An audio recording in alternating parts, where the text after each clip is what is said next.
불과 수년 전만 하더라도 한국의 KF-21 전투기 개발에 코웃음을 치던 나라들이 이제는 한국의 차세대 전투기가 9차 시험 비행을 한다는 보도에 모든 촉각을 곤두세우고 있습니다. 지난 16일 중국 황구시보에선 KF-21 전투기의 성능 발전에 대해 동아시아의 군사력 변동을 예의주시해야 한다며 KF-21 전투기의 8차 비행과 동시에 작전 반경과 탑재될 미사일 등 한국 공군의 전투기 운용체계에 대해 중국이 재빠르게 대처하지 않는다면 위험이 끝도 없이 커질 것이라며 우려를 표했습니다. 말 그대로 지금의 대한민국은 자신들이 절대로 만만하게 볼 수 없을 뿐만 아니라 언제든지 자신들을 위협할 수 있는 존재로 부상했다는 것을 확실하게 인지시키고 있습니다.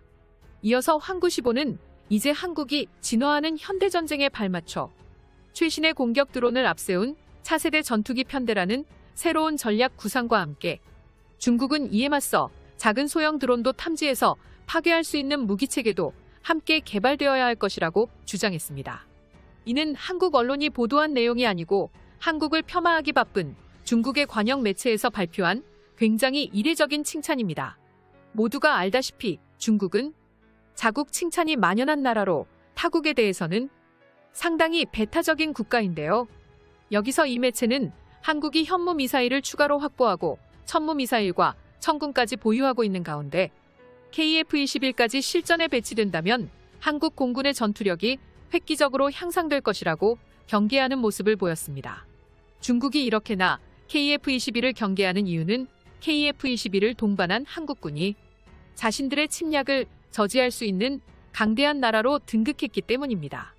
급박한 중국의 반응처럼 우리 대한민국이 중국에서는 전혀 상상하지 못했던 한국의 차세대 전투기 KF-21을 들고 나오면서 이들의 계획이 전면 수정될 수밖에 없게 되었으며 사실 한국은 중국 대비 굉장히 적은 전술기를 보유하고 있지만 한국이 개발한 첨단 스텔스 소재로 전투기를 제작하는 순간 탐지 능력이 떨어지는 중국을 순식간에 압살할 수 있다는 것입니다. 이 상황에 대하여 유럽 스페인의 매체 디 에스파냐에선 KF-21의 개발이 완료된다면 무기 분야에서 영광의 자리는 KF-21이 차지하게 될 것이라고 전문가들은 입을 모아 주장하고 있습니다. 실제로 해외 군사 전문가들은 공중전 상황이 왔을 때 KF-21이 중국산 J-20을 확실히 압도할 수 있다고 예상하고 있습니다. 이런 이유로 현재 외신들도 KF-21이 F-35를 구매할 수 없는 국가들 사이에서 F-35의 대안으로 떠오르고 있다는데요. 또한 KF-21의 최대 속도는 음속의 18배, 최장거리 2,900km를 비행할 수 있는 무지막지한 성능을 갖추고 있어서 순식간에 적국의 영토까지 도달할 비행체계를 갖추고 있습니다. KF-21의 국산 엔진을 설계하는 기업은 한화에어로스페이스로 이 기업은 KF-21 전투기 외에도 대한민국 방위를 책임지는 헬기형 함정 등의 엔진 제작을 도맡아온 국내 유일의 엔진 전문 기업입니다. 전문가들이 KF-21 전투기의 우월성에 대해 주장하는 것은 이것이 전부가 아닙니다. 최근 공개된 KF-21의 A사 레이더 시험이 세계적으로 화제가 되었습니다. 현재 홍콩 모닝포스트에선 차세대 군사기술을 이용했을 때 중국군이 한국을 침공한다면 승리를 위해서는 막대한 대가를 치러야 한다는 결론을 얻었다고 보도했습니다.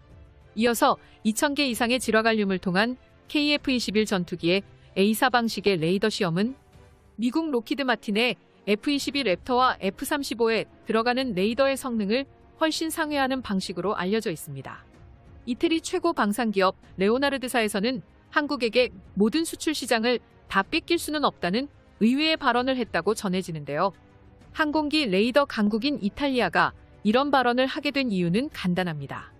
바로 한국의 A사 레이더가 자신들을 생각한 것보다 훨씬 더 대단했기 때문입니다. 또한 A사 레이더의 최강국인 이스라엘조차 한국에게 MOU를 체결하자는 제안을 하면서 이제 한국을 자신들의 밑이 아닌 동등한 경쟁자로 인정하기 시작했습니다.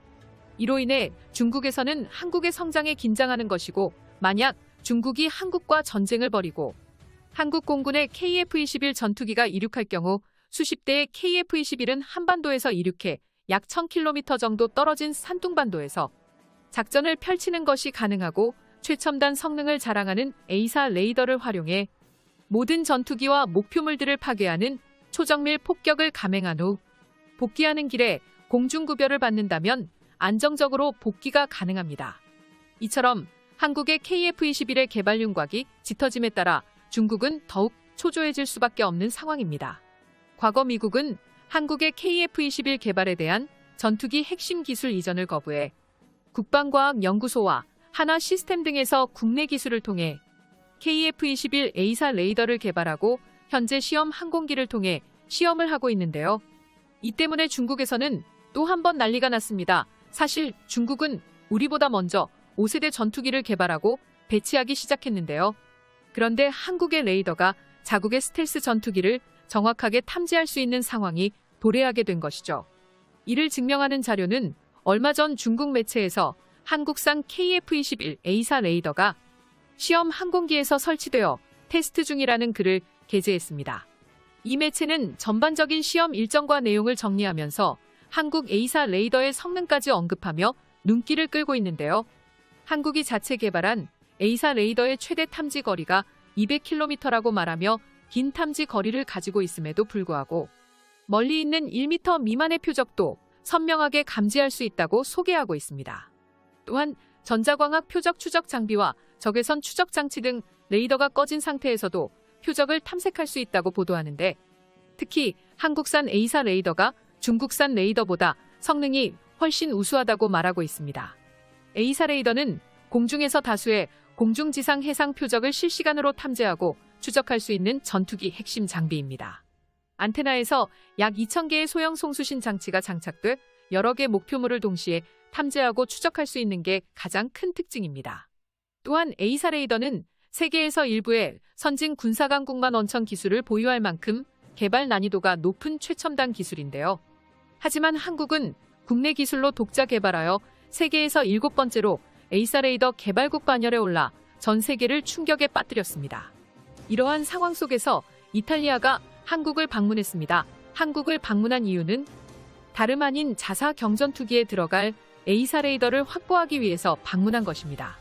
이탈리아는 현재 A사 레이더를 개발한 한화 시스템과 항공기용 A사 레이더 해외 수출 협력을 위한 업무 협약을 체결하여 자사 전투기의 대대적인 업그레이드를 할 예정인데요. 한화 시스템과 레오나르도는 A사 레이더 개발에 있어 각자의 장점을 융합해 기술 신뢰성과 가격 경쟁력을 모두 확보할 수 있을 것으로 기대하고 있습니다. 이는 한국의 A사 레이더가 얼마나 위력적인 전투기 핵심 장비인지를 잘 보여주는 사례로 등극했습니다. 우리의 KF-21 전투기가 빠르게 실전 배치되어 중국의 군사력 위협을 저지하길 기대하겠습니다. 시청자 여러분, 영상을 모두 시청해주셔서 정말 감사합니다. 배고구려 제국 구독과 알림 설정